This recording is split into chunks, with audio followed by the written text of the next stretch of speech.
Hello friend, स्वागत है आप सभी का आपके चैनल यस के सर हिंदी वाला में। दोस्तों, इसमें हम सिर्फ इस चैनल में सिर्फ हम हिंदी व्याकरण के बारे में पढ़ेंगे। सिर्फ हिंदी से चीजें इसमें रहेंगे और बाकी अन्य सब्जेक्ट से नहीं रहेंगे। तो दोस्तों, शुरू से हमारे साथ जुड़िए और चैनल को लाइक करिए, सब्सक्राइब करिए और दोस्तों के पास शेयर कीजिए। हम आज पढ़ेंगे हिंदी व्याकरण के बारे में। तो हमारा पहला क्लास जो है वो हिंदी व्याकरण का है। आइए शुरू करते हैं हिंदी व्याकरण का। देखिए, हिंदी व्याकरण होता क्या है, हिंदी व्याकरण का अर्थ क्या है, ये सारी चीजें हम इस वीडियो में जानेंगे। सिर्फ हिंदी व्याकरण के बारे में जानेंगे, फिर वर्णमाला पढ़ेंगे, फिर उसके बाद उसके उच्चारण स्थान पढ़ेंगे। सारी चीजें पार्ट वाइज आते जाएंगी। ज्यादा लंबा वीडियो नहीं होगा, छोटा छोटा वीडियो बनाया जाएगा। तो आइए शुरू करते हैं आज की क्लास को। जैसा कि आप देख पा रहे हैं, व्याकरण व्याकरण व्याकरण का संधि विच्छेद क्या है? वी धन आ धन करण। यानी व्याकरण में दो उपसर्ग होते हैं, वी और आ। ठीक है, तो व्याकरण और प्रत्यय क्या है? करण है। ठीक है, तो व्याकरण का संधि विच्छेद क्या होता है? वी धन आ धन करण, व्याकरण का संधि विच्छेद। व्याकरण का अगर जो शाब्दिक अर्थ के बारे में चर्चा करें तो शाब्दिक अर्थ इसका होता है भली प्रकार समझना या भली भांति समझना। भली भांति समझना कहिए या भली प्रकार समझना, वो क्या होता है? व्याकरण होता है। व्याकरण की परिभाषा को देखिए कि व्याकरण की परिभाषा क्या होती है कि व्याकरण एक ऐसा ग्रंथ है, देखिएगा जरा, व्याकरण एक ऐसा ग्रंथ है जिसके द्वारा किसी भाषा का शुद्ध उच्चारण, शुद्ध लेखन या शुद्ध प्रयोग करना, ठीक है, करना सिखाया जाता है। अर्थात व्याकरण किसी भी भाषा को भली भांति समझने का माध्यम होता है। यानी हम इस परिभाषा का मतलब सिर्फ सीधा सा ये है कि किसी भी भाषा को का जो है शुद्ध उच्चारण करने आ जाए, यानी किसी भी भाषा को बोलने आ जाए। जैसे हम हिंदी पढ़ रहे हैं, हमको हिंदी अच्छे से बोलनी आ जाए, तो क्या है? वही क्या है? हमारी भाषा है। ठीक है, भाषा नहीं मतलब व्याकरण है। और उसको लिखना हमको आ जाए, उसको पढ़ना आ जाए, यानी लिखने, पढ़ने और उच्चारण करने का नियम जो सिखाया जाता है, या हमको कहता है कि लिखा कैसे जाता है, किसी भी भाषा को लिखा कैसे जाए, पढ़ा कैसे जाए, उसको समझा कैसे जाए, इन सारी चीजों को सिखाने वाला कौन है? तो सिखाने वाला हमारा है व्याकरण। ठीक है, व्याकरण से हम सीखते हैं कि किसी भी भाषा को किस तरह से हमको उसको बोलना है, बोलने के लिए वो जो है बताता है, और किस तरह से उसको समझना है, कैसे उसको लिखना है, कैसे पढ़ना है, आदि चीजों की जानकारी, क्रमबद्ध जानकारी कौन देता है? वो देता है व्याकरण। ठीक है, आइए व्याकरण के भाग के बारे में। तो देखिए, व्याकरण के भाग के बारे में मुख्यतः तो दो ही होते हैं। एक तो नहीं, आपके तीन होते हैं। देखिए, वर्ण विचार, शब्द विचार और वाक्य विचार। वर्ण विचार वो विचार, जैसे आपके वर्ण विचार में आपके जिसमें वर्णों के माध्यम से जो है जो जिन विचारों को हम वर्णों के माध्यम से व्यक्त करते हैं वो वर्ण विचार होते हैं। जिसमें शब्दों के माध्यम से विचार को व्यक्त किया जाए वो शब्द विचार होता है। जिसमें वाक्यों के माध्यम से अपने विचारों को व्यक्त किया जाता है वो आपका होता है वर्ण वाक्य विचार। ठीक है, तो धीरे धीरे हम सारी चीजों को पढ़ेंगे। वर्ण विचार क्या है, उसके पार्ट क्या है, उसके भेद क्या है, क्या क्या चीजें उसके अंतर्गत आती हैं, सारी चीजें हम वर्ण विचार में पढ़ेंगे। शब्द विचार में भी जैसे संज्ञा, सर्वनाम, विशेषण, ये सब शब्द विचार में आते हैं, शब्द विचार भी पढ़ेंगे हम, वाक्य विचार भी पढ़ेंगे। ठीक है, सारी चीजें हम पढ़ेंगे। तो पहले अब वर्ण की बात आई है तो वर्ण को समझिएगा जरा। वर्ण क्या होता है कि भाषा की वह छोटी से छोटी इकाई जिसके टुकड़े ना हो। अर्थात हम कह सकते हैं वर्ण क्या होते हैं? अखंड होते हैं, यानी जिनके टुकड़े ना हो उन्हें हम क्या कहते हैं? वर्ण कहते हैं। बात को समझ में आया कि ऐसी चीजें जिनके टुकड़े, ऐसे वर्ण जिनके टुकड़े ना हो उन्हें क्या कहते हैं? वर्ण। जैसे आप यहाँ पे देख रहे हैं अ, क, ग और देखिए भ, म, सबके नीचे क्या लगा हुआ है? हलंत लगा हुआ है, हल चिन्ह लगा हुआ है। तो हल चिन्ह लगने से ये क्या है? ये वर्ण है।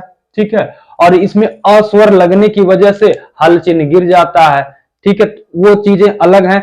हल चिन्ह जो है अस्वर लगने की वजह से गिर जाता है।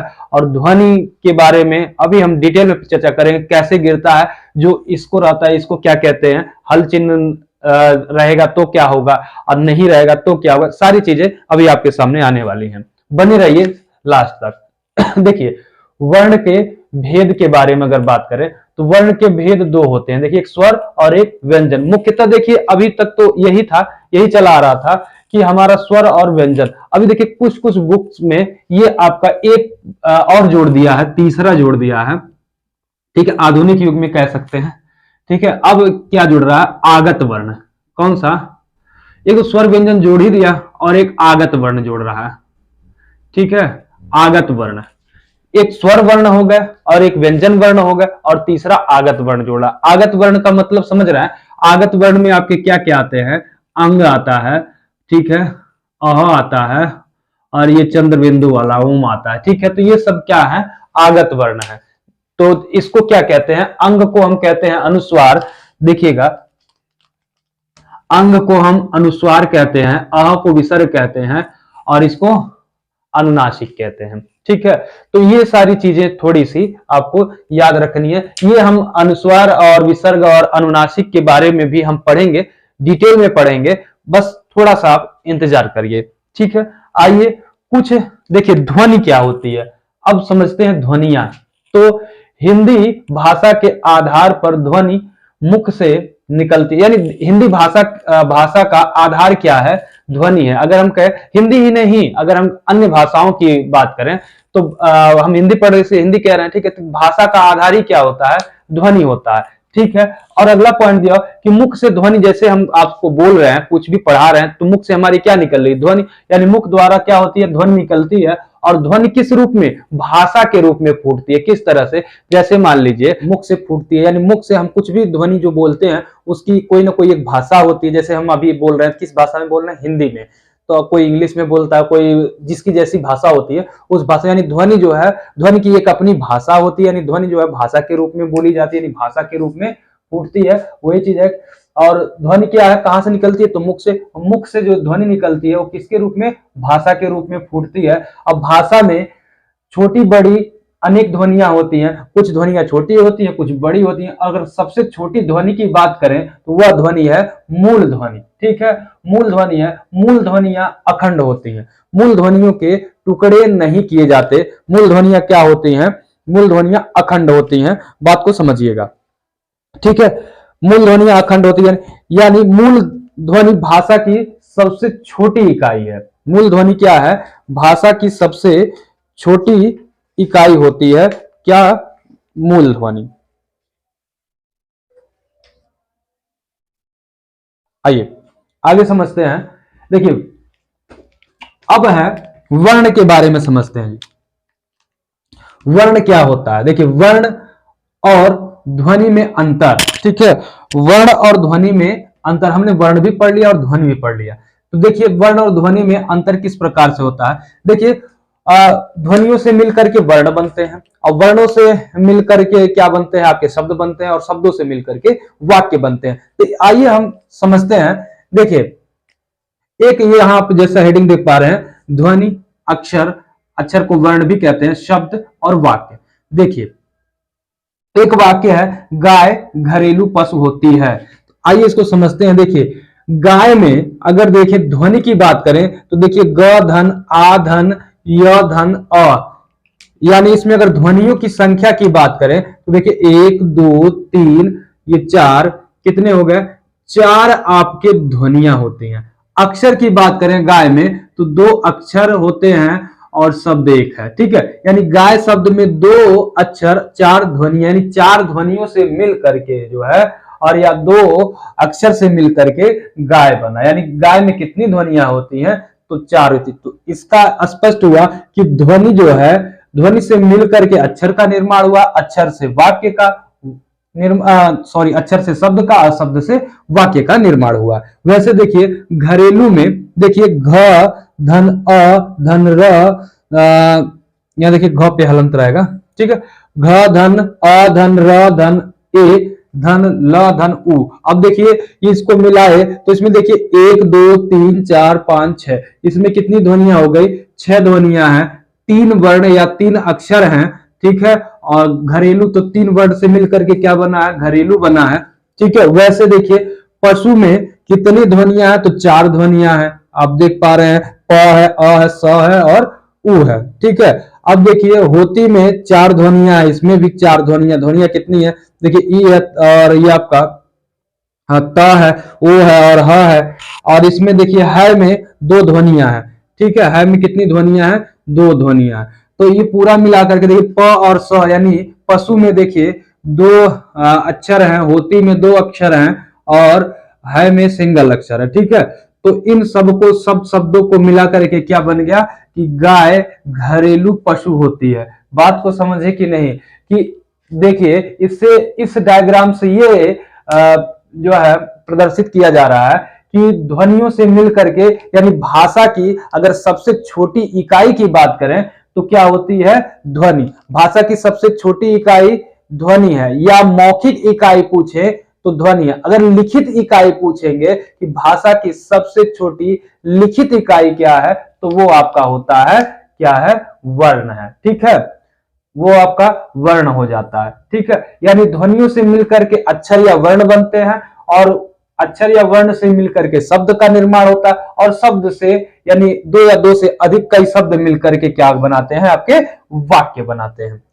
आई होप इतनी बातें आपको समझ में अच्छे से आई होंगी, ठीक है।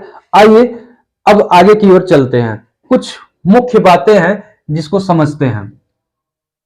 देखिए कुछ मेन पॉइंट है उसको समझिएगा जरा। भाषा की सबसे छोटी इकाई, भाषा की सबसे छोटी इकाई, भाषा की सबसे छोटी इकाई क्या है, तो भाषा की सबसे छोटी इकाई होती है आपकी वर्ण। क्या होती है, वर्ण जो है भाषा की सबसे छोटी इकाई है। वही पूछा जाए कि भाषा की सबसे, ठीक है, सबसे छोटी, ठीक है, लिखित इकाई कौन सी, लिखित इकाई की बात करें, लिखित इकाई कौन सी है तो वो आपकी क्या होती है, वो भी आपकी वर्ण है, लिखित। अगर भाषा की यही बात करें, मान लीजिए भाषा की सबसे छोटी मौखिक इकाई क्या है, ठीक है, मौखिक इकाई की बात करें तो वो आपका होता है ध्वनि। क्या होता है, ध्वनि। मौखिक इकाई की बात करेगा तो वहां पे होगा ध्वनि।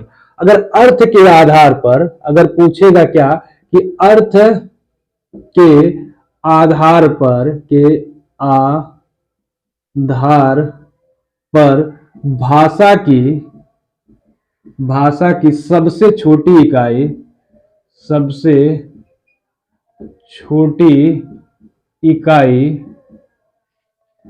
क्या है, तो वो इकाई जो है, ठीक है, वो इकाई है आपकी शब्द। यानी अर्थ के आधार पर छोटी इकाई क्या है, शब्द है। वही अगर पूछा जाएगा कि भावार्थ के आधार पर, क्या पूछ लिया जाए, भावार्थ के आधार पर भाषा की सबसे छोटी इकाई क्या है तो वो है आपका वाक्य, ठीक है। ये चीजें आपको, ये चार लाइन जो है, इस चार लाइन को आपको अच्छे से याद रखना है। देखिए पहली चीज क्या है कि भाषा की सबसे छोटी इकाई वर्ण, भाषा की सबसे छोटी लिखित इकाई वर्ण, ठीक है। भाषा की सबसे छोटी मौखिक इकाई क्या है, तो मौखिक इकाई आपकी है ध्वनि। अगर अर्थ के आधार पर भाषा की जो है सबसे छोटी इकाई पूछेगा तो अर्थ के आधार पे है शब्द, अब भावार्थ के आधार पे जब पूछेगा तो होगा आपका वाक्य, ठीक है।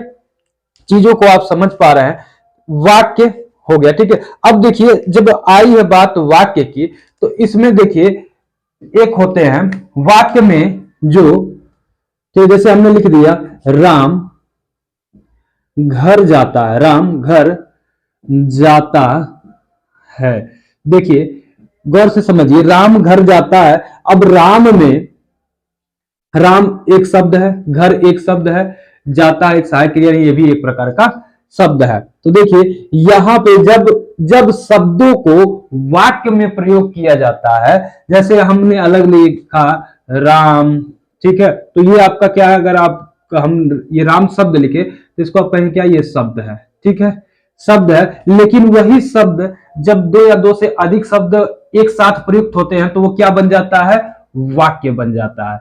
तब जब वो वाक्य में यानी किसी भी शब्द को जब वाक्य में प्रयोग किया जाता है तो वो उसका नाम बदल जाता है। वाक्य में जब किसी भी शब्द का प्रयोग वाक्य में होता है तो उसका हो तो रहा शब्द ही वाक्य में प्रयोग, लेकिन उसका नाम शब्द से क्या बन जाता है, पद बन जाता है। कैसे, जैसे देखिए राम घर जाता में देखिए राम भी एक क्या है, ये राम भी पद है, घर भी आपका घर भी एक पद है और ये भी एक पद है। ठीक है, तो ये सारे अलग अलग ये पद हो गए, यानी जो वाक्य में जो प्रयुक्त होते हैं शब्द, उन शब्दों को पद कहते हैं। ठीक है, तो दोस्तों आज की वीडियो में बस इतना ही। हम अगले वीडियो में आपसे चर्चा करेंगे वर्णमाला के बारे में। वर्णमाला कितने प्रकार के होते हैं, वर्णमाला क्या चीज है। ठीक है, वर्णमाला में स्वर पढ़ेंगे, व्यंजन पढ़ेंगे और स्वर के प्रकार पढ़ेंगे, दीर्घ स्वर, प्लुत स्वर और जो है आपका हर्ष स्वर। इन सारी चीजों के मुख आकृति के आधार पर, रचना के आधार पर, उत्पत्ति के आधार, सारी चीजें हम बिल्कुल जो है बेसिक से और कठिन तक अच्छे से हम लोग उसको पढ़ेंगे। दोस्तों बने रहिए हमारे साथ, मिलते हैं आपसे नेक्स्ट वीडियो में।